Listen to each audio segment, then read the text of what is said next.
Menurut gue saingannya dari Adobe itu bukanlah Affinity. Iya, Affinity yang kita kenal dengan Affinity Publisher, Affinity Designer, dan juga Affinity Photo. Tapi bukan itu saingan dari Adobe. Saingan dari Adobe adalah perusahaan yang mencaplok si Affinity. Siapakah dia?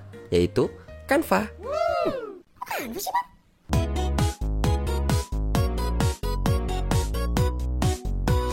Ya, jadi beberapa waktu lalu ada berita yang sangat shock di dunia perdesainan. Gue juga kaget sih pada waktu itu dengarnya, yaitu Canva, si program desain untuk pemula, mengakuisisi program desain untuk profesional, yaitu Affinity, atau si perusahaannya yaitu Serif. Ini nggak ada angin nggak ada hujan ya, tiba-tiba Canva ngebeli si Affinity.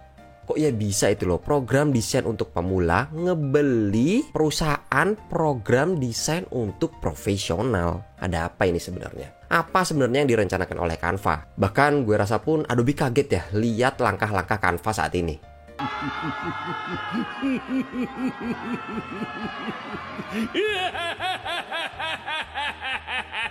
Kenapa gue bilang Canva adalah saingannya Adobe? Di sini tuh gue punya beberapa kriteria untuk menentukan siapa sebenarnya saingan dari Adobe tersebut. Yang pertama adalah target market, kedua adalah jumlah user, ketiga adalah fiturnya, dan terakhir adalah revenue atau pendapatan mereka. Dan kira-kira tabel komparasinya seperti ini. Ini bisa lo pause aja ya kalau lo pengen lebih detail untuk ngelihatnya. Kalau dilihat dari tabel ini, emang secara target market yang head to head dengan Adobe itu ya Affinity. Tapi kalau teman-teman lihat dari sisi jumlah user, Canva inilah yang terbanyak. Coba, dia bisa dapat 170 juta pengguna. Ini sih sebenarnya nggak dipungkiri karena Canva mempunyai plan yang gratisan. Sedangkan dua program lainnya itu harus bayar dulu biar kita bisa ngerasain semua fiturnya. Serta yang udah pasti jumlah demografi mereka itu lebih banyak ya, karena kan udah pasti ya yang nggak bisa desain itu lebih banyak daripada yang bisa ngedesain. Nah, jumlah user sebanyak ini tentunya sangat potensial untuk di-convert menjadi user yang berbayar, yang artinya akan makin banyak revenue-nya atau keuntungannya. Nah, kalau dilihat dari revenue-nya atau pendapatannya, memang Adobe yang paling terbanyak. Tapi kita lihat dulu deh, Affinity dan Canva.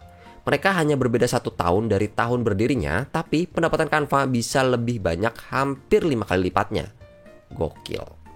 Dan kalau kita lihat tahun berdiri dengan revenue, Adobe itu butuh waktu 41 tahun buat dapat revenue sebesar itu. Sedangkan Canva hanya butuh 10 tahun untuk dapat revenue yang ya mungkin untuk beberapa tahun ke depan bisa ngalahin Adobe.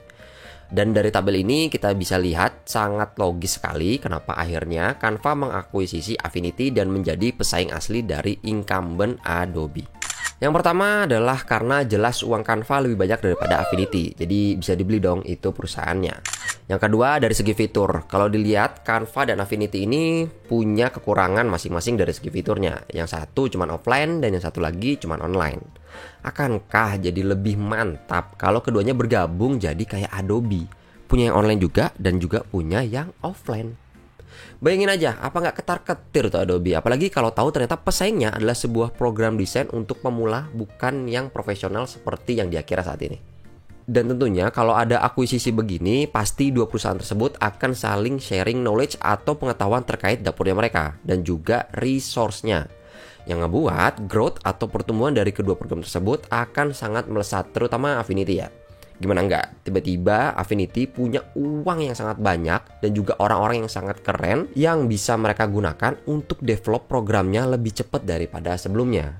Yang artinya kita akan lihat perkembangan yang semakin advance atau semakin cepat dari Affinity dalam waktu dekat. Dan bisa jadi fiturnya langsung melebihi atau menyamai dari program Adobe.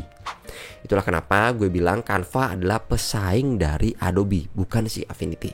Dan dari sisi market, Canva ini sangat mendominasi ya jadinya, karena market profesional udah dia sikat menggunakan Affinity, dan dari market beginner atau market pemula dia kuasai karena si program Canva itu sendiri.